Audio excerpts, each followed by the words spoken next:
Yo, yo, yo, what's good, people? Welcome to the Good, Bad, and Ugly with Joe Blackman and botswanapapi. Come on, Yo, come listen, on. people. Today's show is brought to you by me, Joe, and botswanapapi, and also it's gonna be the Five Thing Deep calling show as well, because KG's a little bit busy tonight. He's got other things. He's got prior engagements. So we're going to bring you the good, bad, and ugly and the five things deep. So we're not going to waste no time, people. Let's jump straight into it. We ain't ramping. Let's go. So first things first. Let's hit with the good, bad, and ugly. Let's just laugh at Liverpool for a minute. Hey, listen, when I tell you this right now, yeah, it's one thing. It's one thing to say that they're bottlers, yeah? Yeah. But bro, what do you think of what they're doing in the league right now? I feel like they've completely just gone south ever since we beat them. They ain't done nothing. It's all been draws or losses since we beat them.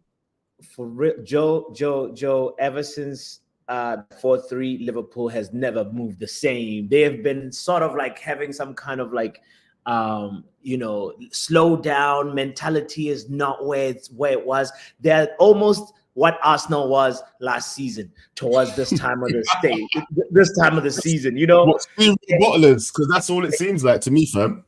They are, bro. They went from quadruple to one pool. You know, like I don't understand. I think Liverpool's gonna the funny thing as well, yeah, is look at the picture that we decided to use, yeah. Yes. If you watch the match, yeah, you would have seen the argument between them two. And when I say the argument would look like Mo Salah was telling my man to shut up, basically. He was telling he said, do you know what he said? Guess what? Shut up. That's what he said, yeah. Because the way that he went, what? Blood, and what's his name had to come in and break it up. Yeah, yes. Youngster. Yeah. What's his name again? Diaz. No, it's not Diaz. What's his name? No, it wasn't Diaz. It's the one that we wanted to buy. Nunes. Darwin Nunes. Yep. Nunes had to step in and break it up. And for a youngster to step in between two seniors, your manager and a senior player, to break up some sort of altercation, something must be going on, fam. Yeah. And it makes me start to think, is there a reason why Klopp was leaving anyway? Do you get what I'm saying? Yeah. Was he already having problems with the staff, with the players? Do you know what I mean? Because it gets to a point with every manager, where the players think they're bigger than you, or maybe they think that they know better than you. That's all I'm saying. Joe, it reeks of when somebody is like just a temporary teacher, and you don't necessarily need to impress them. It feels like these guys are sort of the Liverpool players, or some of them are starting to doubt Klopp, and they don't really have the same level of respect. And what Mo Salah said in an interview after, that moment, it's probably the new quote that's going to be really, really much better than Mourinho's. If I speak, I'm in big trouble. He said, if I speak, there will be fire. Oh, I saw that, bro, and I was like, okay, that's what he's saying. No, honestly, I saw that. I was like, okay, now we know. Because I've always looked at Klopp and thought, like, you know what? Yeah. I call it passionate. Yeah. That guy's an angry guy, bro. When he's angry, you don't want to be in his way. You don't want to be. Look, last time I covered Klopp, he snatched the microphone out of the guy's hand and dashed it and said, what are you going to do without your microphone? Look, if our manager did that, our manager tried to stand his ground the other day and people said he's out of his mind. What if he snatched the microphone off somebody, fam, and said, what are you going to do about your microphone? Yeah?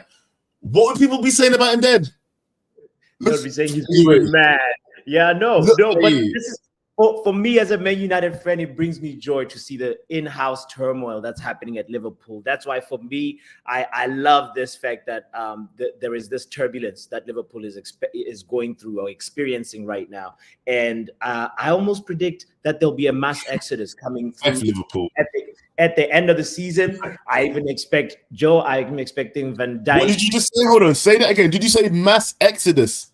Mass exodus of key players from That's Liverpool. funny, because I was just talking to a Liverpool fan earlier, and I said, I think after Klopp leaves, yeah, you can probably count on one hand how much people are going to leave. Yeah, you probably got clearly. I think Mo Salah's going to leave. Salah's going to go to Saudi League. Yeah, I even think somebody like Trent Alexander-Arnold might leave. Yeah, if the right team comes, yeah, I think Real Madrid. Why did I say? I was about to say the same thing. I think someone like Real Madrid might come calling for him, and that'll be the end of it. When Real Madrid come calling and Klopp's not there, what's keeping him there anymore? What's keeping him there? Somebody in the show earlier on said this, that the only tactical instructions that Trent has ever received is from Klopp. So it's going to be a whole new rebuild that they're about to enter with their new manager. Slot, is that his name? Oh my goodness, I don't even know Arne Slot, whatever his name is. Yeah, Arne Slot. Yeah, he's like a younger eriktenhag wannabe or something. I don't know. I don't know. But anyway, it's going to be for me. That's why it's so lovely to see an experience and be like, yes, Liverpool, go through it. We've been through it. We've been going through this rebuild, and now they're about to enter a rebuild phase. And my Lord, rebuild, because they just entered another one a minute ago when Klopp was trying to rebuild this team. Do you know what I mean? Yeah. So it's the second rebuild, you might as well say. Yeah, in the space of 2 years. So what is Liverpool going to look like next season? If they don't click with the manager, it's going to be crazy. But you know what? Let's not even get into them too deep. I just wanted to laugh at them and see that. Guess what? Your title hopes are done. You went from quadruple to quadruple. Yeah, that's bare dribble. On that point, what do you quickly want to say? Like, what would you say about Klopp's legacy in the Premier League? Like, what legacy is he leaving? How many managers won the Premier League one time? Roberto Di Matteo, Claudio Ranieri. The list goes on, like. So you're telling me he's about as good as Claudio Ranieri, yeah, the Leicester manager? That's what I'm saying. Is that look, bro? On it, look. What has he done for you lately, though? Do you know that people want to say, "Oh, he won this and he won that"? Yeah. But what has he done for you lately? I keep on saying this. Emma Hayes' record is better than his. And I don't care if it's in the women's league, yeah, fam. I do not care. I'm telling you right now, yeah. Yeah. Emma Hayes is better than Jurgen Klopp. Yo. Yeah.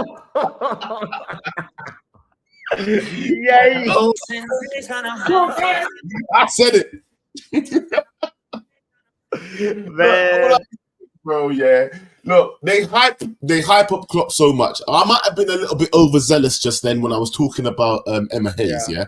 But in all honesty, bro, what has he done for them lately? What has he done for them lately? Like they haven't looked the same. One Champions League, you got one Premier League. What? Yes. Liverpool like that. I mean, FA Cup or a Carabao Cup or something like that. I don't know, but bro, you won the Premier League once, and that's the one that everybody really wants to count. It's either the Premier League or the Champions League. The cups are cool. You won a cup in it, but how many times have you won those competitions with Liverpool, man? And by the way, them cups, 2 of them were on penalties. You know, like versus there was like the one versus Chelsea. You know, the COVID Premier League we don't really count. We just gotta say everybody was sort of like experiencing we're still adjusting to the Moderna, Johnson and Johnson shots, and the Liverpool players, as far as I know, they weren't all vaccinated. So really, it's not a pretty legacy. No. In 9 years. He's washed. I think. Do you know what? Yeah, and the fact that people want to talk about our manager falling out with players. Yeah, look at what we saw on the touchline today from his big boy player. Bro, that's his big boy player. That's Mo Salah. That's his boy. Yeah, that's the one that he's been wrapping his arm around since he got there. Yeah. No. Now look at the relationship. It's a crazy one. Let's move on to the next point. And before we do that, Sadio Mane was the most important attacker, and they do not want to admit it. Losing Sadio Mane was really, really big. It is what it is, bro. We all know why. There's surrounding reasons why he left. But anyway, let's move on to the next topic, like you said, bro. Yeah. If anything, let's move on to the ugly. Actually, no. Should we do bad? Ugly last. Ugly last. Let's do the ugly last. Okay, because I don't actually have a picture for the bad. That's the only problem. We can talk about it. It's okay. Right, we can talk about it. All right. What was the ugly for this week? I mean, the bad for this week. Sorry. So, I mean, we know obviously right now that there is this week there's the Marcus Rashford tweeting and the whole controversy of that it's caused. It's like, bro, him tweeting enough is enough. Like, what's bro, you are a public figure. So just go ahead and deal with it. Why are you gonna go on Twitter? Why are you gonna go on Instagram? Why are you gonna go on TikTok? Like, that's just like not really good for your mental health, bro. Stop doing that. Focus on your football and everything will fall into place. It's just that simple. I don't know why he's complicating his life and basing his morale and his self-esteem on what people say about him. The moment you put yourself in a public arena, it's on you. It's on you to make sure that you are mentally strong to go through whatever comment you see, whether positive or negative. I'm not going to lie to you. That is one bad thing. Yeah. What's another bad thing? The bad thing I wanted to say for this week, though, is I've noticed from a lot of fan channels that we've been watching that there's a lot of division around this whole situation around eriktenhag and the players. Yeah. And that's the bad I wanted to bring up from this week, innit? Yeah. Because talk about it, speak on it. Just listening to people like KG and Flex and Marcel all go at it, yeah. It's like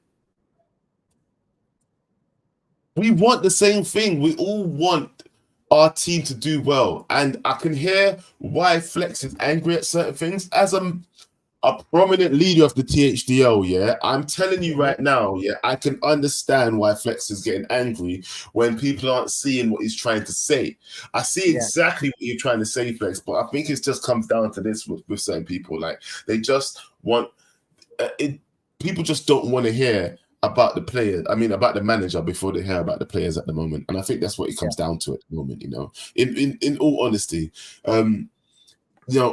I heard Marcel, and I love Marcel, big up Marcel, but at the same time, I was like, Marcel, chill. I get it, bro. Yeah, I get that. Yeah, we're trying to convince Flex and KG and everybody else on the panel that it's not the manager's fault why certain things are happening. But when you see certain things happening, you can call them out on the manager. Do you know what I mean? There's things where you're like, okay, he needs to make substitutions earlier. Okay, he should be doing other things. Like if you're seeing something going wrong, make a change earlier. Do something. Start certain people. Don't start certain people. These things are on the manager. But do you know what? I keep on seeing things set up. We keep scoring. We keep going into the end of matches, at least a goal up, and then we end up conceding all the time. All the time. Like literally all the time. And it's yes, that can be on the manager as well, but in the speed in which it's happening, you're thinking, what happened 5 minutes ago? You didn't concede a goal 5 minutes ago. Do you know what I mean? So why is it you concede a goal now? Like, the manager can't be blamed for all of that. And that's where I stand in it. But everybody But also, Joe, the manager sometimes is not helping himself with the post-match presser. Like he's sometimes, like, the stuff that he mentions is not really like, you're like, are you watching the same game as us? Like, are you for real? How are we the most dynamic and attacking team? Innit? Like maybe that comment there, it means like because we play basketball, football, innit? Maybe that's what he means, innit? That's the only thing I have no idea, bro. Like I'm just being real, yeah. Yeah. We cannot be the most dynamic team in the league right now, obviously. Like Yeah. we literally just reaction FC, fam. Anything that happens to us, we just start reacting to it. We can never control the game. We can never see a game out. We can never just like, even when we are looking like we're controlling the game, we always just break down and just F up. Yeah, but it is what it is. But Joe, you understand though why, like, it's what been 2 wins, 4 draws, 3 defeats in the last like 9 Premier League games with 17 goals conceded. And that obviously like means there's some people that are gonna be like, yo, you're the captain of the ship. You're the one who's really supposed to be calling the shots. And obviously he can get on the field, he can play, all right. But he's also sort of not helping himself with the post-match press conferences, bro. He talked about the Man United team in 04-05 saying, you know, they didn't play that great football. They were rebuilding. And in some ways, yeah, he may be right. But I think the larger point that he needs to just like stress to the fan base is, guys, we're not playing good football. Hey, give me some patience. There's nothing wrong with saying that, Joe. If you can say that statement. Yeah, I think it would even get some of you fence sitters on his side if he said something like that. Probably. If he said that, I'm jumping off the fence, bro. I'm jumping. Like, you know what? You fence don't know where you stand anyway. Yeah, little yo, one of your leaders fell off the fence and fell off that way, and you're talking about you want to fall off this way. Yeah, but you and then shut up. Anyway, yeah. You fence sitters have got no business, fam. You stand on no business, fam. You're just like, you want to say, like, oh, I don't know. Look, it's either you believe in the guy. I think I said this to Owen on a live show. Yeah, I said to him, listen, I think when it comes to the THDL, yeah, it stands like this. Why we think the fence don't make sense, yeah, it's because that rhymes nice. No, of course, if the fence don't make sense, fam. Yeah, the reason why is because, look, if you are watching the football match and you think that Eriktenhag is not the one, right? Yeah. You're watching the match, you're thinking he can't do it. Yeah. His tactics ain't right. He keeps making all the wrong decisions. And you're Eriktenhag out. If you're looking at the match, thinking, no. Let me land. I'm just saying, yeah. If you then look at the match, the same match, yeah, and go, do you know what? I can see where certain things are going wrong, but I think this manager can make it right. Yeah. Then you are THDL. It's just that simple. Yeah. If you are looking and you think he can't, then you want him out. If you're looking and you think he can, then you want him in. If you're looking and you think, I don't know if he can, I don't know if he can't, then what's your problem? How long do you need? Have you not had long enough to make up your mind on what you think this manager is by now? All right. Has it landed? Boom, land. All right. Okay. Well, I will say this to that. Okay. The fence makes sense because we don't like pretense. Okay. Nah. Let me let my. Hold on 1 second. What was that foolishness? Say that again. The fence makes sense because we don't like pretense. Now the manager, listen. What's pretending, fam? Who's pretending? The manager's pretending. He's pretending. Listen. The manager's pretending that like we're not watching the same game. He says we're the most dynamic and entertaining team. Bro, this is not entertaining. This is some serious survival football, fam. Sometimes like it's the same thing that you're talking about, that like we start good and then we can't see off a game. We somehow just look porous in certain moments in the game, and then it's like, bro, talk about it in a way, analyze the game for us in a way that actually makes sense. That is real. That's all I'm trying to say. It's like I'm on the fence. Let me land. You landed, but I can't land mine. Okay, thank you. Now he's talking about the game, and just be honest. Don't pretend. Don't try and garnish over the truth. We did not play well. We just ask for patience from the fan base. That's all. Don't tell us some craziness, because bro, now I'm starting to look at you with a side. I'm on the fence myself because I'm asking you for reasons to make me jump off the fence to your side, to the eriktenhag inside. I want to be a part of the defense league because I'm tired of changing and chopping managers every single time. That's the way I jumped up the fence, okay? And now I need you to give me proper reasons to make sure that I can back you. That's all. I've landed. No. Okay, I'm glad you've landed, yeah, bro, because you started, yeah. The one thing I said to you, yeah, was like, what is it about this manager? Well, I said to you, it's either you back him or you don't back him in it, yeah, because by now you should know. Hold on. You're going to have to keep on talking because guess what I forgot to do? Uh-oh. You better talk quick because I'm going to need to go get my charger. That was the sound of the chat. You see, even your computer is telling you. Yeah, you're lucky. Lucky I can't cook you. Talk, man.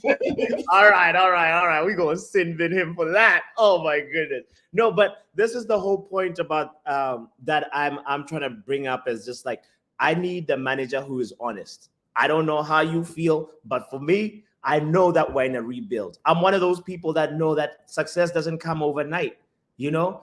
And the fact that Ten Hag keeps on giving press conferences, not once, but repeatedly, he's trying to garnish over some truth. Come on now. Guys, we're going to share the link in a moment just so that you can call in and chime in on this conversation because it's really one of those things that's dividing us as a fan base, and that is why Joe brought it up as a bad. And I agree with that. I do not like the subdivisions that we're having. You know, we just need to make sure that we understand that every segment of the fan base that believes what they believe is because they want the best for the club. Now, other people want a rebuild, but with a certain standard. We're like, oh, we can't go below 6th. Other people are fine going to 17th or 16th. Other people would even agree to a team going like, performing in a horrible way. But like, it's just like, what is your, as a Manchester United fan, what is your benchmark of like, how low can you go? And what kind of pain can you actually endure? Because at the end of the day, there's no rebuild without pain.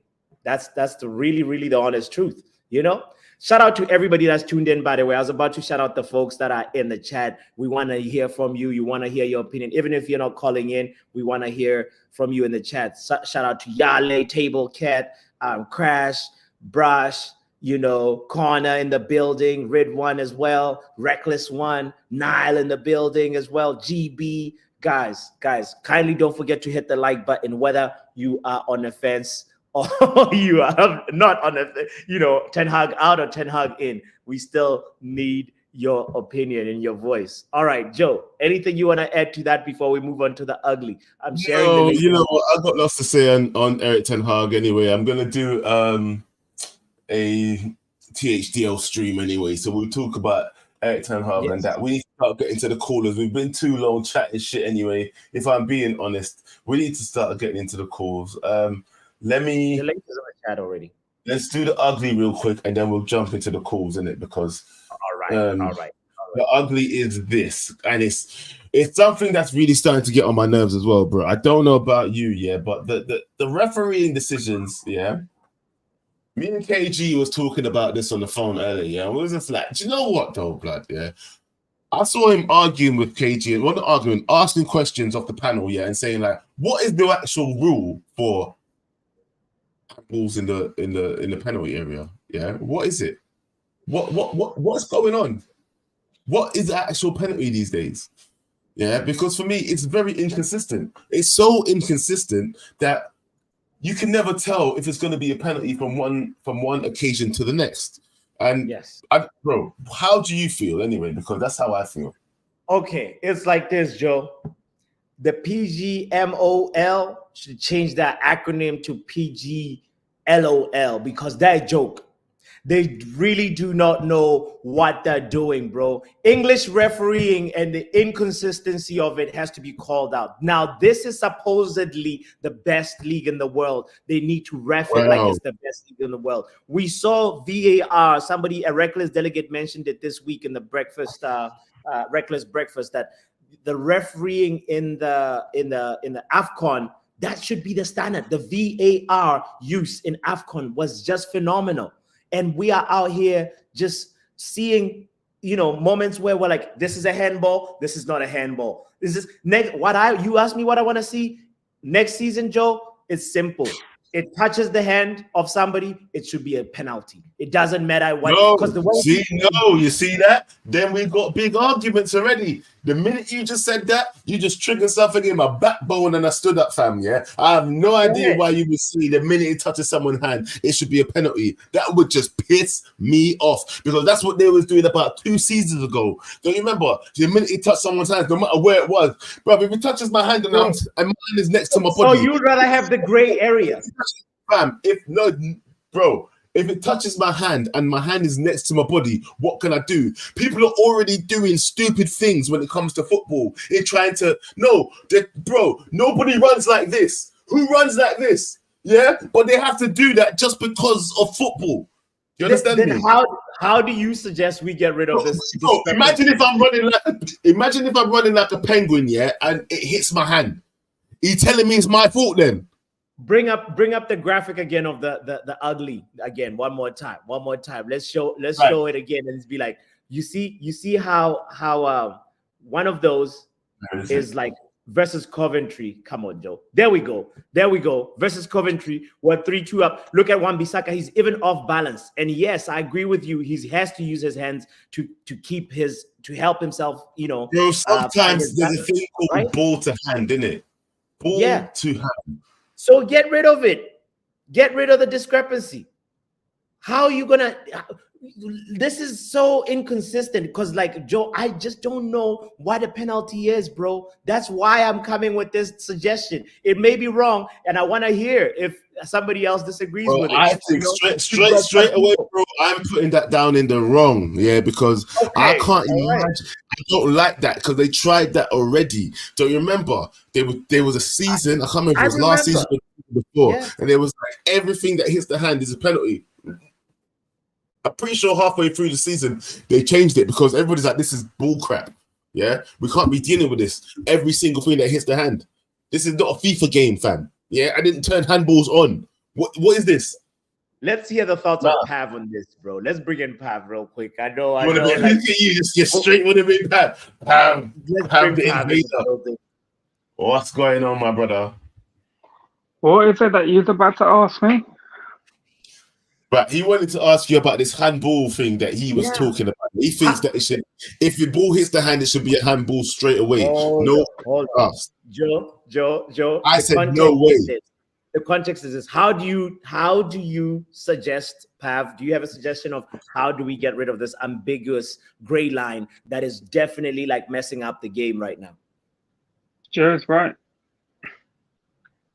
Like, what's the suggestion? Are we gonna start calling penalty for every time the ball touches your hand? That what happened today? That wasn't even a penalty. That was not a penalty. It was too. Yeah. Hold on. It was too close for a start. It was way too close when it hit his hand anyway. And it's not like he moved his hand in the way to stop the ball. But the guy Nacho, when he got tripped over, that was a penalty for me because that's contact. And we've had penalties. We've had penalties given to us. Bro, it's the comparison of this and this. Yeah? Yeah.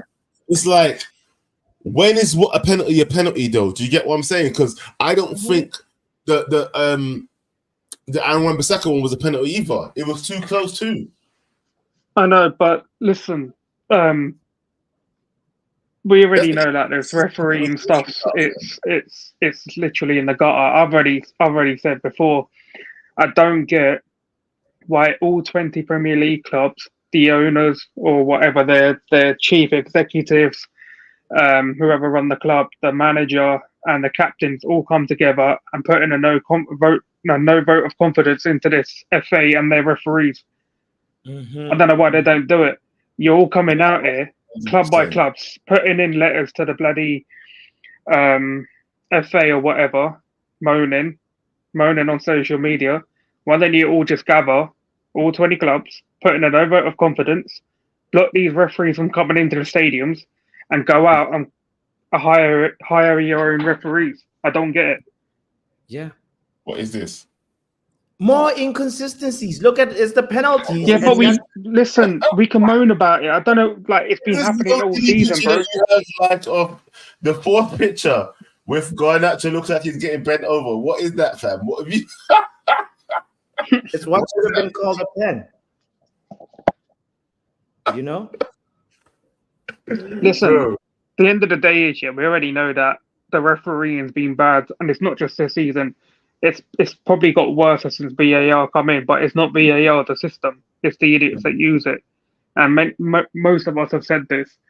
Like I said, it's down to the clubs. They need to do something about it. I don't know why. Like each club is going out, doing their own thing, writing out letters, asking for evidence. Just hold a meeting, innit? Boycott the FA and the referees. What are they going to do? What are they going to do? If all 20 clubs go in, to unite, though, innit? The clubs have to unite to do something like that. yeah, no, but it affects everyone, so they should. And at the end of the day, you want change, do something about it, like writing letters and speaking to them externally and stuff. I don't care. This is why I don't really moan about refs that much, because I already know the state of it. What's going to happen by me moaning about it on a weekly basis? Nothing. People sit there on Twitter moan about it every weekend. What changes? Nothing. Question This is for why you, I don't care. Do you think Ten Hag speaks about these things enough, though? The refereeing injustices that we have. I'll be honest, I don't care. I just said it. I don't care about the refereeing. The football game shouldn't come down to refereeing decisions. Your team should be out there slapping other teams up, and we don't do that. We don't. No, we come on, bro. Some every things are team like, since football was started, every team has had every game. There's a bad refereeing decision, but your team, yeah, should be going out there doing their business, and we clearly haven't. So this is why I don't care what he says in presses. I gave up watching this guy back in like September. His presses, the guy lies. I don't even know why we hold presses. He just lies to people anyway. But anyway, let's talk business, yeah. I don't deny that.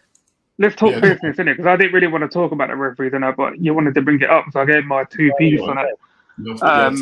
What's on your mind? Listen, I'm not gonna sit here and I'm sorry. I'm not gonna sit here and like moan about what I've been moaning about the whole season. It's come to a point where what I want to see from next season, innit? Yeah. We need to understand, yeah, it's not realistic. Like everyone's like the proper like eriktenhagers, the eriktenhag sexuals, saying that they want to get rid of all the players first. That's not going to happen, because it will take at least 4, 6, 7, 8 windows to get rid of all these players. Yeah, I'm not saying all, you know. It'll be hold on, let me finish. I tell you what I want to see. Get rid of the manager, yeah, and a bit by bit we have to start getting rid of these players. Yeah. Because it's getting rid of the manager and hopefully getting a new manager bounce, even for a bit. I don't care. We need to get some sort of results, because we can't go into next season with eriktenhag doing the same what he's doing now. It's easy enough for you, man, to say get rid of all the players first, but that's not feasible, because look how hard it's been for us to get rid of players in the first place. Nobody wants our players. They're dead food. Nobody wants them. How much money do we make off selling players? Jack Hallbro. This is what I want to say, though. Isn't the whole reason why we're restructuring the whole departments above? Yeah, this is the one reason why we're all excited about it, right? Because these people are supposed to be able to do something better. Surely that's why we're excited about it. Surely that's why we're all saying that Ineos must be able to do something better. Because if we're not getting excited about it, then why are they here? Yeah, I know, but Ineos can't come. Like Ineos have come in, but they're not going to force other clubs to cough up money for our players. No one's going to force another club. Right? No. The way our players are playing, yeah, it's impossible to get top dollar for some of these players, bro. And I'm telling you now. So the manager's going to have to go. We're going to have to try and get something out of these players while they're here. And a bit by bit, we're going to have to let them go. Whether they go out as free agents, yeah. I don't want any contract renewals for anything. Wait, put that profile pic up anyway, yeah? Put me up on a big screen. Go. You know when man come in, yeah, said that era's come to an end. I don't know if you can't see the whole picture. It says you can't see the whole picture, but what does it say? Read It it. says my job has come to an end. Oh Lord! Just like that. And just like that, Pav is gone, people. Family. What the hell? Why is he? Stay right there. Don't go anywhere. All right. That's creative. Right. You know what, though? I'll tell you one thing, yeah? Oh, actually, Pav, before you go, do you know what? Let's tell the people we've got something coming up soon, actually. Pav, we're gonna take a closer look at what Eriktenhag's done over the season. A little specials coming up on KG's channel involving Pav, botswanapapi, and a couple of other Reckless Delegates people. So have a look out for that coming up soon. We'll let you know when it's actually coming out, Pav. Yeah, man. Like, I think like it's coming towards an end. I think most of us know where this is heading anyway, but we thought we'd have a little discussion with some of the regulars that come on this show. A civilized discussion. I think John Morgan's going to be involved. And I mean, if anyone else wants to be involved, just give Joe Blackman a message or something. Anyone's welcome. We may even turn it into a little calling show, but there's going to be a little panel of guests from the Records Delegates that's all going to discuss this. They're going to be eriktenhag inners, eriktenhag outers, and some fences. Yeah, and then we're going to have this big discussion about eriktenhag, hopefully about his next and it's just not from this season. We can pretty much start from last season anyway. Like, because there's some things that he's got to be held accountable from last season as well. But yeah, I mean, we got that in the pipeline. Hopefully, maybe it's next weekend or the following. But yeah, just if anyone wants to be involved, just drop Joe Blackman a message. Definitely, people. Hey, big up yourself, Pav. Always a pleasure speaking to you, my brother. Cool. All right. Hey, listen, people, look out for that, by the way. Definitely coming soon. I think in 2 weeks that's going to happen. So if you want to get involved, make sure you let me know. There's going to be a couple of THDL streams before that, and then we're going to have a special THDL meeting on this channel, KG the comedian. So and we said, did I hear correctly saying it's going to be a civil panel? we said, yeah, well. It's a lie. Come here. It's a lie. Come here. Come here. Hey, listen, I'll tell you this right now. We say it's going to be a nice panel, but you know what? With the likes of maybe little Yo-Yo, me, you, Pav, I can't see it being too civil for too long. You know what I mean? But it is what it is, isn't it? Yeah. All right. Let's bring in the next person real quick. And all right, where we going next? Do you know what? Connor, how you doing, my brother? It's a little rough. Pardon me? It's a little rough. Why? It's been hard over here on the THDL. It's been hard for you lately, yeah? No. Genuinely, I'm questioning some life choices leading up to this fight. Talk to us, Connor. What's up? To be honest with you, what sort of set my head a bit today was them substitutions Ten Hag made. It made me question him. Okay, all right, speak to me. When you're sat there with a midfield of Kobe Mainu, Eriksen and Bruno, and you think, I need to be able to get this midfield running. I need to be able to get this midfield to attack. Who do I want to bring on? Who do I want to leave on should be more of a question, right? So we have an 18-year-old kid with a bunch of energy. 19. A workhorse in Bruno, and a pensioner who's going bald in the midfield. Who should we leave on? Oof. Oh, we'll leave on the pensioner and bring off the best midfielder in our team right now. Don't you think he's trying to protect him because he's been playing so many matches, though, bro? Like, think about it. He's been playing every match. He's only a young kid, fam. Then you don't start him. Yeah, but you say don't start him, and then look at how he was moving. And if we didn't start him, people saying, why didn't you start him? Do you know what I mean? You might as well start him, get the best out of him in the beginning of the match, and then take him off when you feel a little bit like either compromised or more comfortable. That's what you think as a manager, surely. You want the best out of your best players at the beginning of the match. No? I mean, understandable, that comment. Sure, understandable. Then why did Eriksen play for so long? Because you want the Corner- best out of your players at the start of the match, then you're going to leave Eriksen on to the end of the game. He's not got the legs. He can't run all game. Because you don't care if he gets Brock up, but if Kobe gets injured, it's a big problem, fam. Think about it. If Kobe gets injured, is it not a bigger problem if Eriksen gets injured? Who would you rather injured? Yeah, I get your point on that. But if we lose Eriksen, who's our backup midfielder? The injury prone Mason Mount. McTominay. Who's done his ACL. Don't care, but that's who it would have been. If you're asking me, but at the time, it would have been McTominay. McTominay was also carrying. Can I also make the point of McTominay was carrying an injury going into this game? Don't care. He came on though, didn't he? And then got it further. So he's fit enough to play though. He was fit enough to play. On that point, actually, guys, it's like, why does he play McTominay all the way till 90-something minutes or almost the end of the game, and then bring in Mount? Then, if you knew about this injury that he's playing with, like Erik, you should have bring him on. Well, that's a good criticism of the manager, isn't it? There we go. That's a good criticism of the manager, because if you also have to criticize taking off Haaland. I also have to criticize taking off Haaland as well. Taking off Haaland for Ahmad. I get Antony got his goal. Well done to Antony. You know, it's the first one all season in the Premier League. 34 big games, and you only decided to score in one. You know, big up for your goal in that.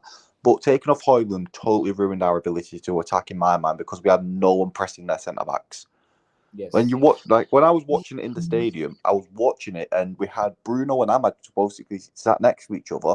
I can understand Ahmad going against their centre backs for pace. He could probably do them for pace, but he's 5'9". What am I expecting my guy to do in terms of strength against a centre back? Going up and winning a header. They're 6'4". Yeah, but I saw Ahmad dropping a bit deeper. I saw Ahmad dropping a bit deeper down. I saw him dropping deep against the centre backs. He was dropping deeper, getting the ball back and running it forward. Do you know what I mean? That's how we got the goal as well. If I remember correctly. Antony intercepted the ball and then went on to score, didn't he not? I'd have to watch it back. I can't remember. Antony intercepted the ball. I swear he intercepted the ball. Ahmad was making a lot of tackles when he came on. Yeah, by running back after we lost possession. He tracked back after losing possession. He would have done that from the right or from the left or through the middle. It's just the fact that we didn't have a centre forward to aim for. Sure, with Haaland, certain players don't aim for him, but you take them players off the pitch and you play players that will pass the ball. That's my criticism as a manager. I'm going to criticise him when I think he's got wrong. Man. And you know what? I'm pretty sure you've been a long member of the THDL for a while, right? So I've been backing the manager since day one. There's no reason why you shouldn't have criticism of the manager. I like that members of the THDL have their own criticisms of the manager, because you can't see something from both sides if you don't have criticisms. So no, see, because I don't see much. Right, I get it's a stupid reason. It's not my only reason for being backing the manager, but I'm not going in the same cycle of getting rid of the manager and keeping the same players. Like I get Pav's point was, oh well, you can't get rid of all these players for the most money, or you can't get rid of all these players. It is unfathomable to get rid of all these players, but I'd much rather let a manager try and build something with new players and get rid of deadwood right now than deal with keeping the manager. What's it called? Like keep getting rid of the new manager when you're going to have the old players from the previous manager still stuck in there. But I want to move on to the good, the bad, and the ugly. I've got past my Burnley rants, and we need to move on. Can we just move on quickly to Jurgen Klopp's farewell tour? Let's speak on it. Yes. No. Do you know what's funny is, I'm not sure if you've heard, they're actually filming a documentary on his farewell tour. So they're going to be documenting every single little bit. So they're going to be documenting when Ahmad bent Jurgen over at Old Trafford. Then they're going to be documenting when Atalanta bent them over at Anfield. Then they're going to document Mo Salah saying to Jurgen that he needs to go back to Turkey and get his teeth redone on the sidelines. It's going to be documented every single way. And Joe's madness is going to be all they finish with is a Carabao Cup. An energy drink cup is all they finish with. And third. Yeah. And if any Liverpool fan complains that that's a bad thing, yeah, or that's a good thing, let's just remind them what they were saying about us last season, yeah? But I'd also like to make a point of, right, people are going to say, oh, Liverpool weren't expected to win the league this season. Yeah, but you spent the most team with the most time on top this season was Liverpool. The team that were in the lead this season was Liverpool. You've bottled it. The idea that you didn't expect to win it, sure, That's understandable. No one expected really Liverpool to go through with the summer signings that you had. But guess what? You're in a position to win it and you balled it. Sucks to suck. It is what it is.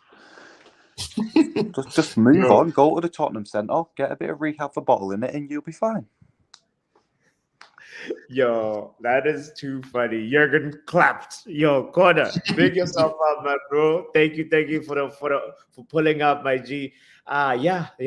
If I speak, there will be fire. I think that documentary is gonna be that fire. line is gonna last for a long time, fam. Yeah. Yes. If I speak, it will be fire.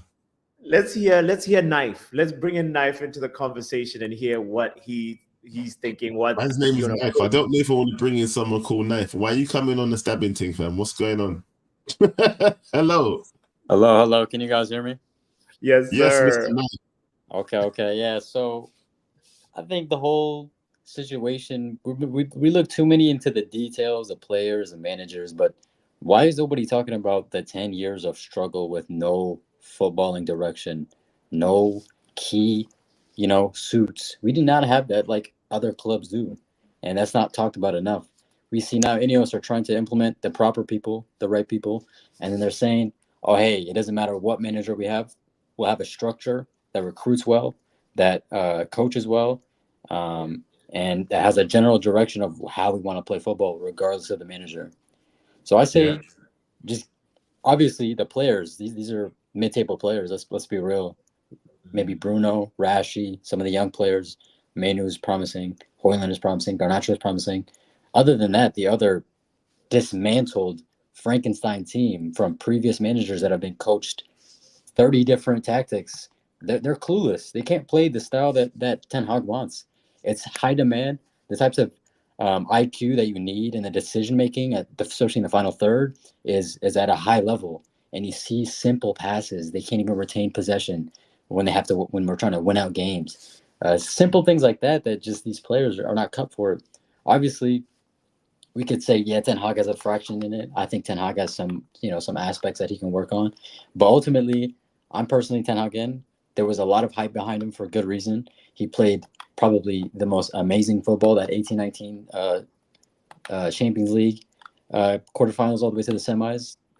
Absolutely demolished Real Madrid. You see how they're trying to play. There's glimpses in certain games, Chelsea, things like that. But where's your sound effects? This guy needs a bomb, fam. What's wrong with you, blood? What's going on? I'm listening to Mr. Knight, and what he's saying is cutting edge. Okay. Mr.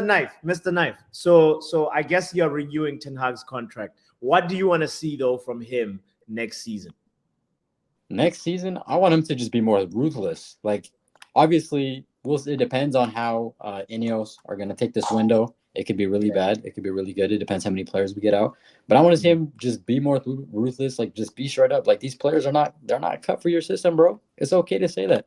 I think as a fan base, we should be okay with realizing that and be like, wow, we're really not, we're not where we're supposed to be. We're mid-table at best. And I want to see Ten Hag say, yes, we're not ready for this. So I want him to have a really good window, key positions. And I think we can probably challenge in maybe 3 years. At the kind of 2 to 3 years. Hopefully 2.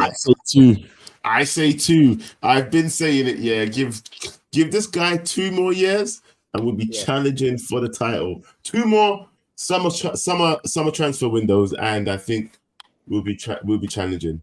Yeah, so, especially with Ashworth coming, Wilcox, more people for recruitment and identifying people that really can play ball. I think we'll be set.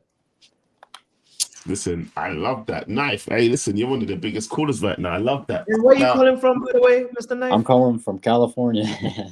Hey. Yeah.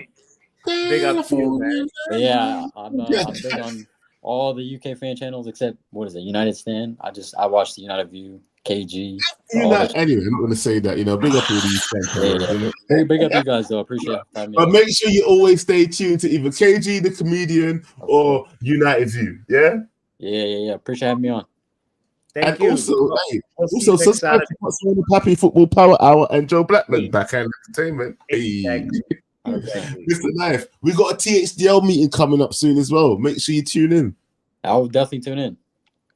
My brother. Nice to speak to you, bro. Thank you. Yeah. Make sure you call in again, yeah? Of course. Appreciate you guys. Have a good one. Take care. Sure. Hey, we're international, baby. Hey, California. You know, we out here. We out here. He All raised some right. good points, Joe. He raised some good points about patience and like, you know, challenging in the, you know, it's not going to happen next season. If we have those sort of expectations, then we're in for another tumultuous, I heartbreaking don't season. think.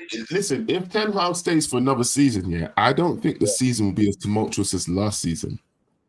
I think we'll be looking. I mean, as this season, sorry, Last yeah. season was not tumultuous. Yeah, I exactly. think I'm about to say as this season, sorry, we'll be looking at as a season more like last season, where we might have been a bit of ups and downs, but then we finish in a decent place and maybe with another cup, yeah. But the season after that season, I would expect big things. The fifth season out of Ten Hag, yeah, I would expect big things, and whether it be just challenging or actually, hey, listen, I'm just gonna say we should be at least challenging. Yeah, when I say challenging, I mean within 3 to 5 points off the top, off top. You get what I'm saying? Within 3 to 5 points off the top. That's challenging as far as I'm concerned. Yeah. So an Aston Villa type of charge is what you're expecting. That's what I'm hearing from Aston you. Villa, where's Aston Villa, fam? No, fam. I don't know. Don't Third, fourth, the fourth. Are they fourth? No, they're doing all right. The fourth. You know. I expect more of an Arsenal kind of charge, fam. Yeah, we should be challenging. Oh, okay. Challenging. I didn't say right. listen like we're gonna finish 4th or 5th, fam. I said challenging. Challenging means challenging for the title, blood. What are you talking about, fam? Anyway, all right, bring in the next. Well, we should be challenging. The fifth, if Klopp stays here for 5 seasons, we should be challenging in that 5th season. But anyway, let's move on. I ain't dreaming, K-Flow. But we should be challenging. If not, then he can leave. Tell him, K-Flow. Tell him. But what? Listen. What do you want? Listen. Here's the thing, yeah. Fence sitters, yeah. Yeah. Don't bother sitting on the fence. Then, if you don't think you can do it by the 5th year, you might as well leave now, and then get a new project started. No, I'm being serious, fam. If he can't do something by the 5th year, he might as well leave now. Honestly, if you convince me, or if I believe that he couldn't do it right now, yeah, he should leave now. Honestly, because it's going to take time to start a whole new project, yeah. And if I don't think the manager could do it, I would say manager out right F now, because we need to hurry up and start a new project and get that manager what he needs. Yeah. So that's what I'm saying, bro. Anyway. All right. Next one. Let's get to the next one. All right. This op has been here for a while. I've been avoiding him, but you know what? Yeah. Number 1 Arsenal fan. How you doing, bro? What's good, guys? I'm feeling very good today. Few draws, you know. Life is good. I'm feeling good. How are you guys feeling? You know, after being subjected to Erik. I'm fine. You should feel a little bit better because of Liverpool, innit? Let's have a little bit of a ceasefire because I don't want to. My fingers always itchy when I see Arsenal fan. Yeah. So, so let's just laugh at Klopp. Let's look at him.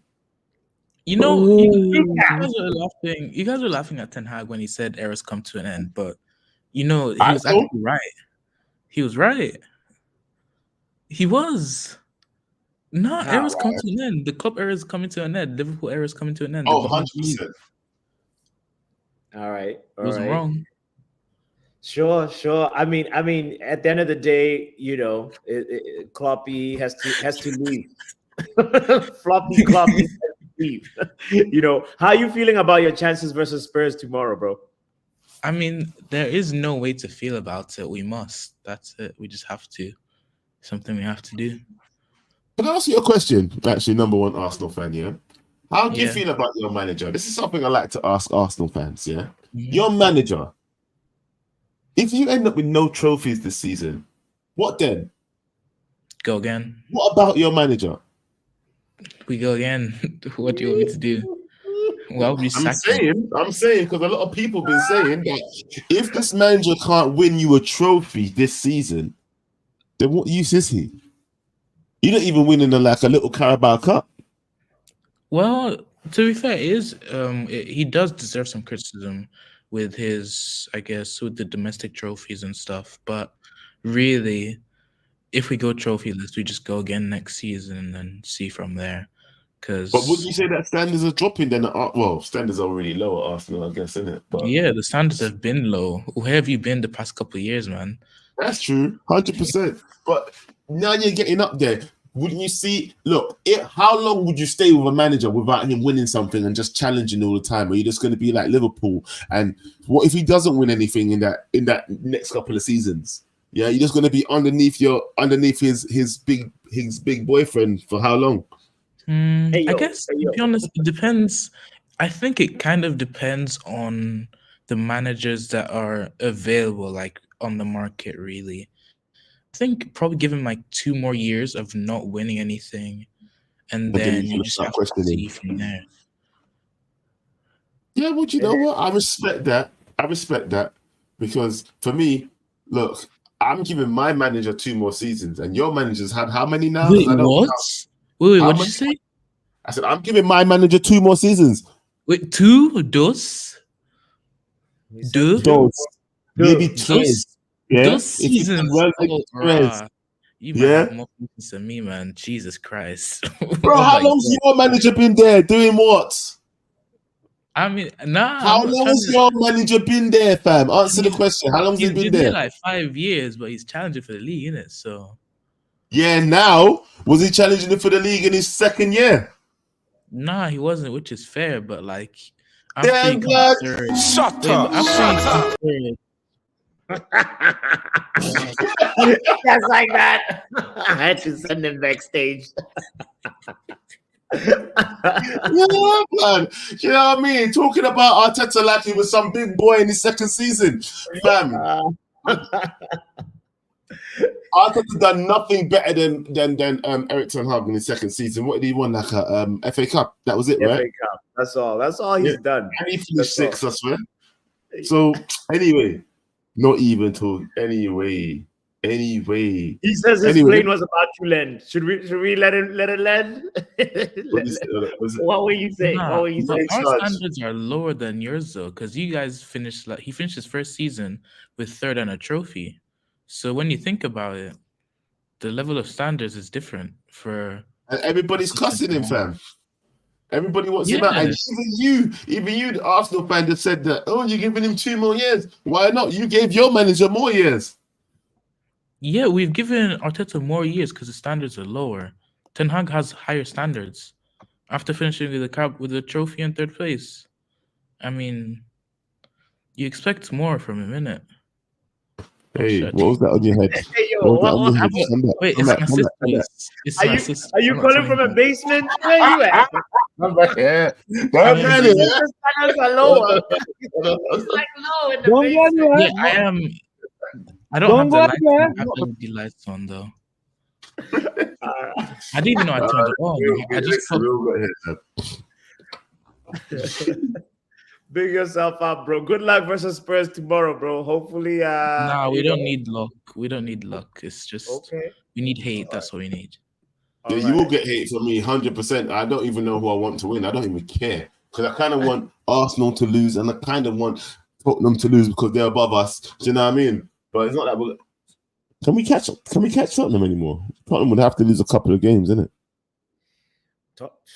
Joe, right now, I'm even scared of looking at the league table, man. Like when you think about it, right? Well, what 6th, Spurs is 5th. Yeah, we could. We potentially could. Like, check this out. Check this out before we bring in the next caller. This is how things are looking right now, right? 6-point difference. We could. And Spurs have a very, very, very tough fixture list ahead, you know. We could. But also they have games in hand as well, you know. So it's one of those sticky ones. You can't call it really when you think about it. They're playing Arsenal next, Chelsea next, Liverpool after that. Oh my Lord. They would have to lose 2 games at least for us just to be equal with them, and we'd have to win our next 2. Or at least 2, whatever. I don't know. We'd have to see. Yeah, let's move on to the next caller, my G. All right, do you know what? Let's bring the greats. Watch it. Okay, big up, Wajid. You chat too Joe, much. Well, go on, Wajid. Sorry. No, just quickly. Spurs would have to lose out the rest of the season for United to overtake them. They've got 2 games in hand. They played 32, played 34. Oh yes. Right? Oh crap. Spurs would have to lose. Happening. Spurs would have to lose. Well, I know it's they're listing 3 out of 6, but our goal differences in the mud as well. It's crazy. Yeah. Our goal difference is minus. And we've got Arsenal, Brighton, Newcastle, and Palace. Come on, realistically, what do you think we're winning out? Hey, I believe, fam. Yeah, I do believe. I'm not even here for that. So I'm here for I'm here for something. I'm here for something else because I'm. What's your 5 things deep? It's not even 5 things deep. So I'm so bored of Mark E saying Arteta's had 22 transfers right in his first 2 years that I made a spreadsheet because I was so bored of the game. Oh shit! Have you got a share screen? Screen? I'll share it. Can I present here? Yes, if you do it, I'll share it, fam. Yeah, thank you. So as long as it's nothing rude. No, it's nothing rude. Sure. All right, can you guys see that? Yep, there we go. All right, so I need a spreadsheet. Jeez. So this is how bored I am. So this is Arteta, Klopp, and this Klopp's first 5 windows, Arteta's first 4 windows, eriktenhag's first 4 windows, right? I've even gone window 1. I've even gone window 1, window 2, window 3. So the guys in orange, are loan fees we paid for, but because we had to pay for them, they still count in the final figures, okay? And the guys in green here were just loan transfers. So as you see here, Erik ten Hag has spent 445 million euros in his first 2 years, and at current conversion rate, that's 377 million. And players we brought in, this doesn't include transfers out as well because I hadn't had time for that. He's brought in 10 players that weren't loaned; they were either the free transfer or he's paid for. Okay. Mm-hmm. Okay. Arteta's first 2 years. So the blue is a loan fee that became a is here. Well, I've even got a little tab here just to explain as well. I love it. This is organized. Let's put a snow letters at the back like me. All right, go ahead. Because you know what it is. I'm so bored of these alternative facts of these 22 transfers and stuff. These are all from Transfer Market as well. So I'll even send the references if needed because I'm so bored of the 22 transfer argument. Right? So window 1, window 2, window 3. Arteta spent half the money Ten Hag has, yeah?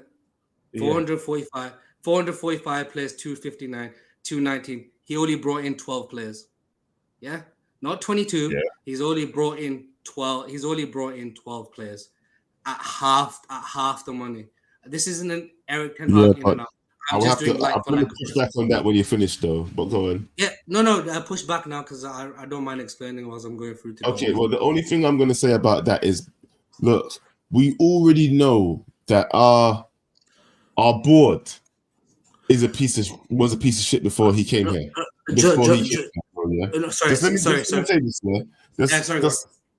Even the one example I'm going to use, yeah, just so you can move on, yeah. The one example I'm going to use is Antony.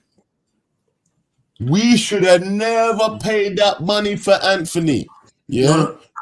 It's not his fault though. But it's not his fault that. No. Sorry.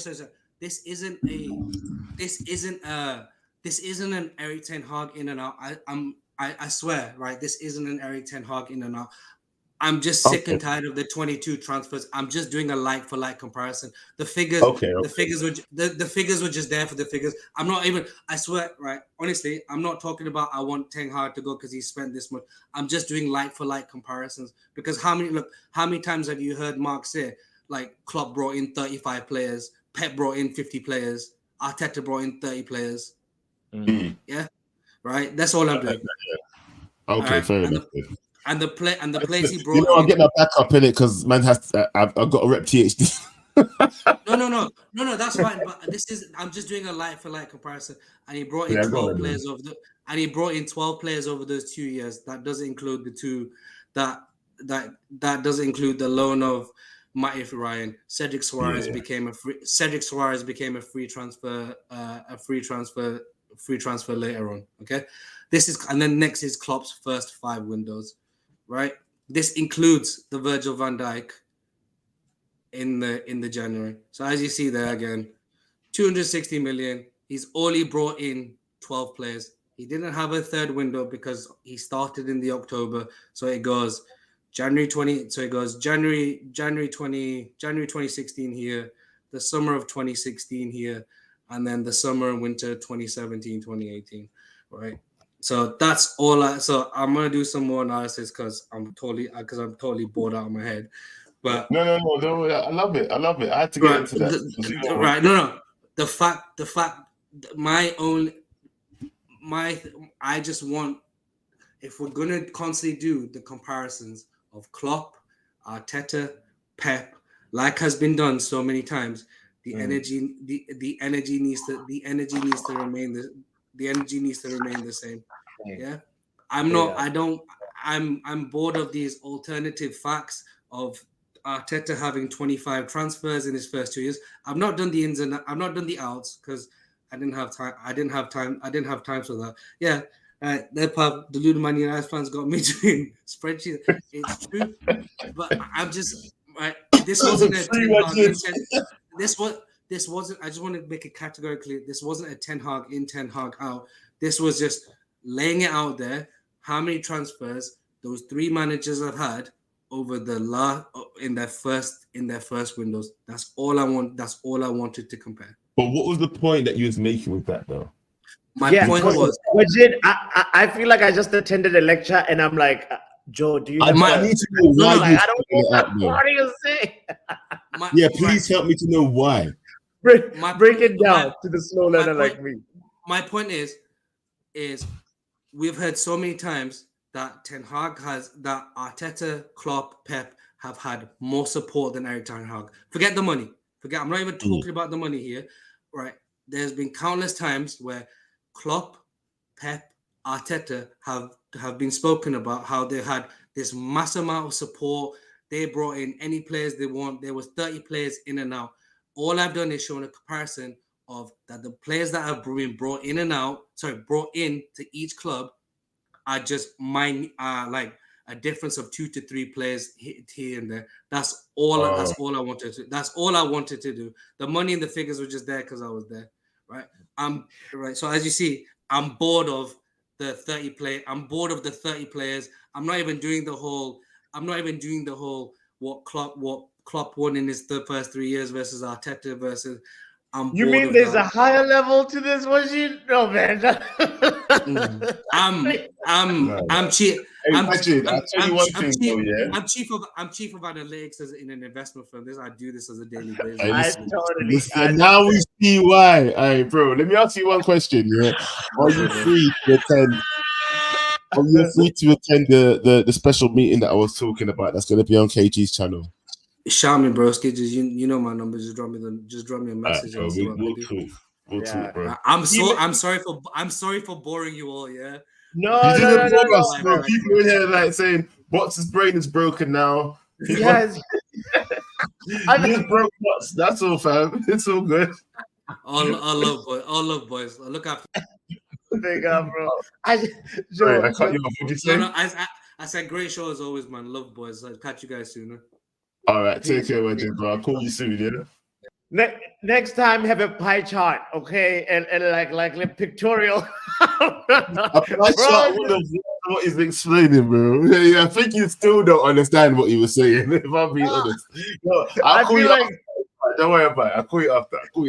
Thank you. I hope he emails you that spreadsheet, man, because That's like the GDP of Liverpool, and that is just too crazy analysis. Let's go on to the next caller, bro. Big yourself up. Those guys been waiting for ages. These last two, let's get them through. Crash, how you doing, bro? You good? I'm doing good. How y'all doing? Man, talk to me, bro. educated, I'm all right. bro. It's late though. Okay. Well, I'm not gonna do. Is it fine if I don't do good, bad, and ugly? I would just want to talk about something real quick. Whichever one. All right. So this is ugly, fam. Whichever one. Yeah. So this is concerning the topic about Ten Hag. And I heard what Pav had to say earlier, and while I agreed to some extent about like majority of the things that's happened, I'm still Ten Hag in, by the way, of the things that's happened all season. Yeah. What I want to get across is that he shouldn't get his hopes up about Ten Hag getting sacked, because one more time. he shouldn't get his hopes up about Ten Hag getting sacked, because first of all, Jim Ratcliffe himself said that he's not going to make any managerial appointments until he gets his team together. Now, the only person he's gotten so far is Wilcox. I forgot his first name. Joe Wilcox, I think his name is. Jason? Okay, Jason Wilcox. That's the only person. Yeah. Spanish guy, Barada. Yeah, Barada. But he's not in yet. Remember, he's still on gardening leave. Yes. No. Yeah, but that's Ashworth. That's Dan Ashworth on Dan Ashworth. No, he's also on garden leave. Apparently he's gonna be in post in July. No. What are you talking about, bots? Dan Ashworth, what? Dan Ashworth ain't here yet. Yeah. I'm saying we've got Barada. Yeah, we have Barada, but he's not in post yet. We just have him on standby. So he's gonna be in post in July. Yeah, he starts in July. So that's what we've got issues with, though.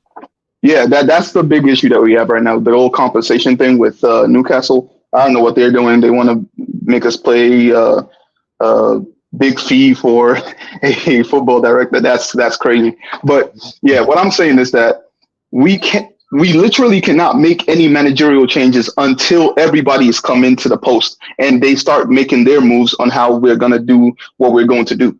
So Ten Hag, his job is still safe, but not because, he's done good all season. Obviously, we know that the team hasn't been good all season, and we've been very up and down, and also just we can't really see the game out to the end of the game to actually, win it.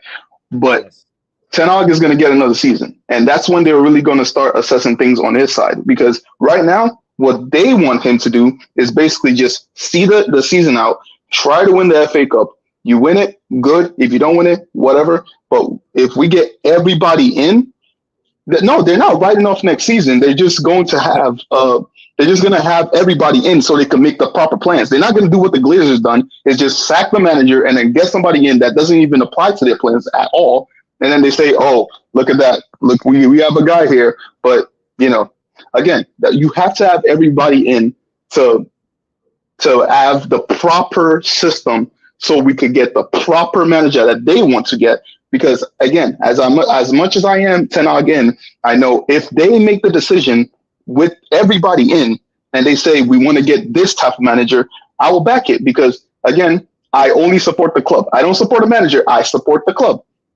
I heard that. That's just manager, fam. I will back. Imagine of course. If it's Southgate, if it's Southgate, I'm just gonna tune out for the rest of the season. Somebody, yeah, no way. That not one day of my life. Nah, I'm not backing that. I'm not backing that. No, I'm not backing that. But yeah, that's the main thing I wanted to talk about. For sure. Fam, that I would not back. Yeah, yeah. Crash, to add to your point, there's somebody that leaks information for a living, and they pretty much just said, like, overall, there's a positive mood around Carrington with Wilcox having met people around the complex, and he's been there at the training ground sessions. He's been there assessing the intensity of how the players are preparing for matches, and it's looking like Ten Hag is gonna stay. Like there's just that feeling. Big up to Ronald for DMing me that, by the way. It's looking a lot more like the fitness coach is where they're going to be sort of like trying to recruit next. Yeah. So, at the end of the day, it's going to be a long. Ten Hag is not leaving as soon as like other people may want him to leave. Yeah, which is why I feel like the whole discourse about Ten Hag in and Ten Hag out, it's just we're just talking into thin air. It does nothing. It really does nothing. Because at the end of the day, the final decision is not in our hands. It's in the main team's hands. That's their problem to deal with. So all we could do is keep backing the team and hoping that we finish the season strong by winning the FA Cup. That's honestly what we could do. For sure. 100%. Thank you guys for having me. Which part of the world are you calling from, Crash, by the way? Same as always. I'm in New York, USA. So, yeah. Hey, thanks to my family in Queens. Hey, big up, bro. Listen, boss, do you know what? Yeah. The Ten Hag in, Ten Hag out conversation, it is getting kind of tedious. I'm not going to lie, yeah. It's definitely getting tedious, but I do notice one thing that, we all definitely want the same thing. I keep on saying this over and over again. We want the same thing. And it's not wrong to question anything, question the players, question the manager, but surely I feel like, you see, just like what we said, if the next manager comes in, we're going to back him, yeah? So why are we not backing this one? I mean, bro, for various reasons. We're going to back him. Why not backing this one? Yeah. No, I hear exactly why you are firm and on him, and being like, hey, pause. Yeah. The moment I said that, I was like, no. All police are coming for me. Right.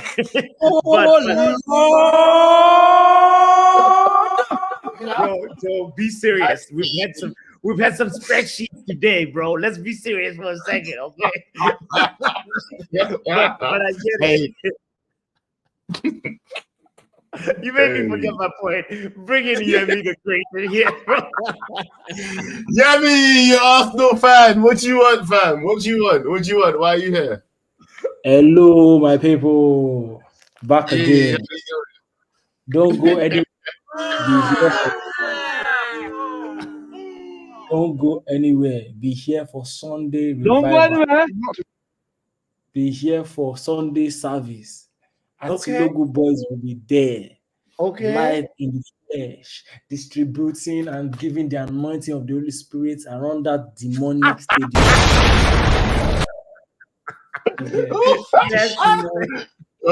So what you saying? So Tottenham have no chance in hell, yeah? Well, the way the devil tried to tempt Jesus, and Jesus told the devil, "Woe betide you, get thee behind me." Yeah, they have a chance. But I will tell you, woe betide you, look behind me, you Satan. Ooh. Satan. That is a big comparison, though. You children of Jezebel. You children of Beelzebub. You children of Beelzebub. You children of Beelzebub. You children of Jezebel. Yeah. Yeah. Tomorrow, yeah. If you go there and lose, yeah. And I asked the other Arsenal fan that was on here, number one Arsenal fan, Yemi, yeah. I'm number 001. He's number one. I'm 001. 001. Well, let me ask you this then, brother. Yeah, what are you gonna do if you lose tomorrow? Yeah, and if Arteta ends up with nothing this season, then what? Is your manager good? Do he leave? What? See, let me tell you something. The works of the Lord shall still be done. Do you understand? When the children of Israel you will continue next season with him. Basically, is what you're saying to me. Yes, when the children of Israel left Egypt to go to the promised land, it was a rocky journey, but they got there.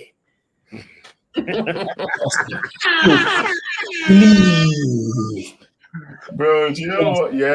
The only reason I'm not saying you is because you're quoting the Bible, and if I sin bin you, my grandma would box me from her grave. Yeah. This box saying if Arsenal lose, then they are finished. Is your idiot brain that will be finished? This this oversized moron saying we are finished. We're not finished. Be there. Next Let's just put a prediction there for tomorrow because I'm gonna be locked in. Hey, boss, should we do a hate along? Are you doing a hate along? What are you doing? Oh yeah. I'm gonna jump on. Hate on.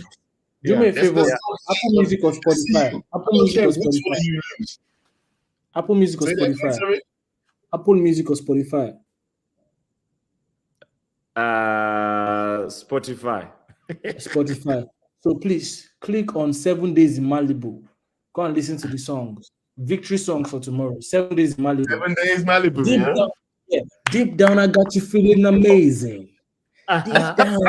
Hold on. 7 Days Malibu. Let me write that down. Yeah, that's my artist. What's the artist? Yemi will be limping at full time like Saka. It's a grandfather that will be limping. You just oversized head. Bro, we'll be finding you. Hey, listen. You know what though, bro? Yeah, I like it. I love the energy. I want to see this. I need beef between these two people because I do not care who wins. If Tottenham lose, we get closer to Tottenham in that 5th spot, yeah? And if Arsenal lose, well, then that just means Man City's going to win the damn title again, isn't it, yeah? I don't know. Do I have more of a foot in the Arsenal court this time? Because Liverpool's effed up. They can't win nothing, so I'm happy with that. So do I have more of a foot in the Arsenal court? Because I really can't stand Man City winning another one, you know? Yeah. Where do you stand, boss? Man, I honestly, I feel different about it every day. You know, sometimes I want Arsenal to lose. Sometimes I'm like, you know, I play football with guys like Yemi, and they be wearing that Arsenal thing, and bro, like they be trolling me too much, bro, too much. You know, so I don't know if there'll be peace in the world. You feel like Imran? Arsenal winning is good for us? Nah. Nah. Put him in timeout. No, I'm joking. Honestly, Joe, it's tough. It's a tough one. But at the end of the day, if they can stop Man City from winning they have to work for it. That's all I'm gonna sort of say about this. It's like the title race will go down to the wire, and Arsenal seem to have gone through that hurdle of being bottlers. That are a little bit different from what they were last season. And let's be real about that. They have a little bit of an aura about them that they're moving with, and I'm like, okay, but can they keep it going though? And tomorrow is a very good test, you know. That's the thing. If they don't this season, that's why I keep asking all these Arsenal fans. Because if they don't this season, I kind of feel like you really do have to ask questions now. Yeah. Because people keep on talking about, you know what it is? People are talking about our manager and what he's done in 2 seasons. What has Arteta done in how many seasons? What, 5, 6 seasons? How much seasons are coming up to? Don't talk about us, fam. Talk about you. Yeah. And do you know what? But in another comparison, I'm tired of comparisons as well, innit? Yeah. I am tired of comparisons.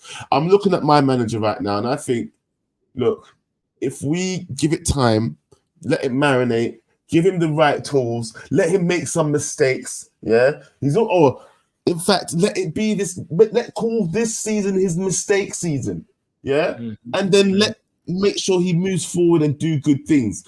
And if he doesn't, then question him and then criticize and then condemn him all you want. But for now, I think we should move forward with the thing, fam. And I think everyone that's been on the fence and he must be itching you by now, that come and join the movement and just back the man for now, innit, fam? Why can't you just back the man for now? Because you're saying you're going to get a new manager, you're going to back him. Why not back this one for now then if you're on the fence and you don't know what you want to do? Ten Hag is going to be judged by his words. And today, he said some words, Joe, that, like, as we're closing the show, I want to say real quick to you, okay?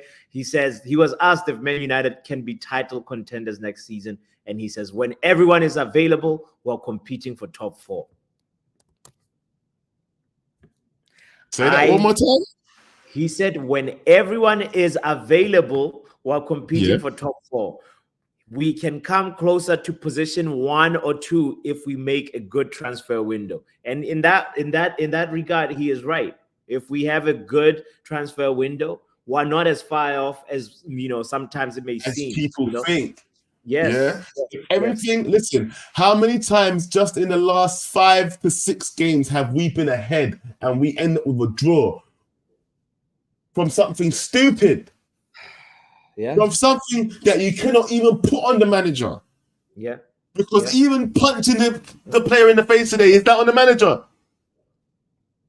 Onana punching that player in the face today and getting a penalty, is that on the manager? The only thing you can blame the manager for is buying him. Yeah, that's the only thing you can blame the manager for is buying him. Yeah, but punching the player in the come on, man. Like, we could have saw that game out, fam. We could have saw that game out. All the couple of games that we was ending up with draws as well and losses, like to Bournemouth and that, fam. We should have won those games, bro. Yeah, we should have come up. We would have been in such a different position at the end of the season if we had seen just those couple of games. Think about it. I hear it. Jameson responded to that also saying he's not wrong talking about Erik, but he can't be in charge to see that. Why not, fam? We'll see. I mean, we'll see. Mr. Willis has seen enough. He's tired. That's your opinion, bro. That's your opinion. But you know what? On that note, bro, it's like we've gone over the hour mark by 25 minutes. So that's Let's wrap it. I mean, at the end of the day, you know, we drew versus Burnley, and that for me was disappointing because Burnley of the league position, and I want to see us. And the point that we're talking about, I want to see us upgrade on, like, if we lose somebody like Martinez, the drop-off in quality is not so drastic. We need to make sure we get a left back. We need to also make sure we get somebody to help Haaland as well. Give us a different attacking dynamic, you know, and that may actually look like a bit of a stronger squad. And hopefully, Joe, we do not get the same number of injuries that we had like this season, you know? Yeah. Oh, yeah. You just got a super chat. Hey. And like that. Come on. It's not just a super chat, it's a mega super chat. And then like crashing it. Thank you for that super chat. And also the people that are tuned in as well, man. Kindly hit the like button if you haven't done so yet, you know? Yeah, Joe, anything you want to say in closing? I was going to answer this question, but I don't think I can be bothered. Do you know what, Mo? I'll talk to you later. Is that the chief of the defense league? Nah, address Mo. Is okay. If your manager is in back-to-back title challenges, coming from Europa and 8-6 or 8-8-6, would you sack him? What do you mean? Finishing eighth, and then 6th. Yeah, that's exactly what Mo means. Oh yeah, fam. Look at me. I would have no leg to stand on in the THDL if we finished 8th, and 6th. Yeah. Yeah. What are you talking about? That's a dumb question. Of course, I'd say sack him. That's not what's happened with Ten Hag, though. Are you talking about? Is that what happened with I'm guessing he's talking about Arsenal, isn't it?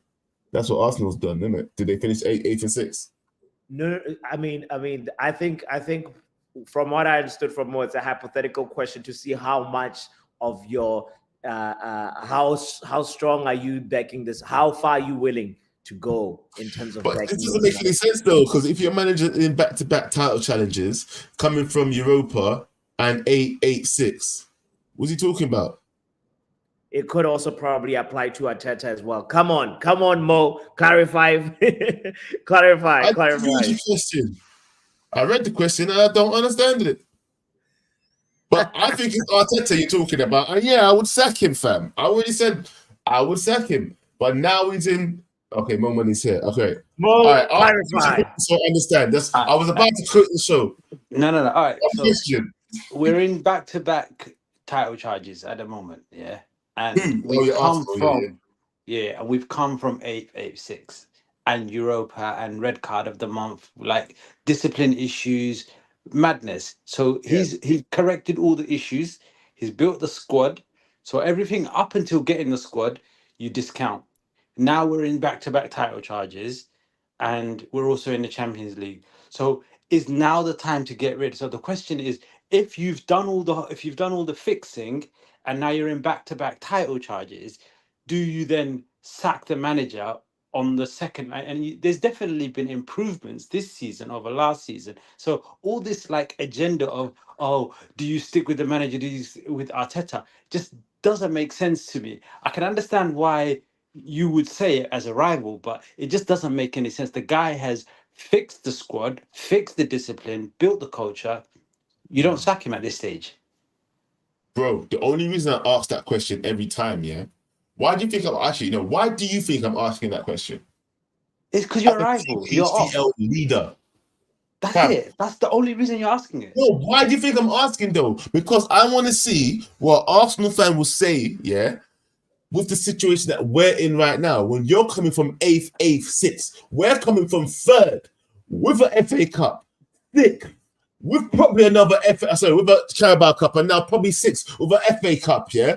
If we do that, why are people complaining? If you came from 8th, 6th with bullshit, and now you're challenging. Why are people complaining, sir? The standards of Arsenal and the standards of Man United are different.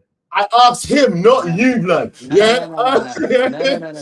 I'm telling you now, as a rival, I see you guys are almost there, but you guys have got a different structure to us. We've got one voice in terms of who's in charge, and we've got one owner, and everyone's in there. Everything is set up. I think Man United are not going to be having the same level of cohesion in the managerial system, because you guys are a new team is coming in, and that means there's going to be a new forming going on. There's that whole like cycles of teams being forming, norming, storming, all that nonsense. So eriktenhag might not survive that. He might be not given the chance. Look, that's my fear, innit? Yeah, but anyway, you know what I preach. I'm THCL. It's late. I think give him. Just let him see out his contract. It'll be cheaper for you, man. Let him see out his contract. Simple. Yeah, see what you can do, innit? Hey, bro, more money. Thank you for your input. Actually, I really needed that. Hold on. Don't go anywhere. He's gone. I wanted to ask him. What I brought him back? No, it's all good. He left the studio, but we'll be there. We'll be there tomorrow for the hate along. So, yes. Make sure you call back in tomorrow, bro. Yeah, we're gonna hate along with you. Exactly. But yes, listen, people, make sure you follow botswanapapi on the road to 2,000 subscribers. Yeah, on Football Power Hour. Make sure you also go to my channel, which is Backhand Entertainment. As you can see, my name is Joe Blackman. This has been the good, the bad, the ugly / the 5 Things Deep Calling Show. Yes. Hope you guys had fun, and please make sure you smash that like button. Peace. Especially if you understood the spreadsheet. Yeah, man.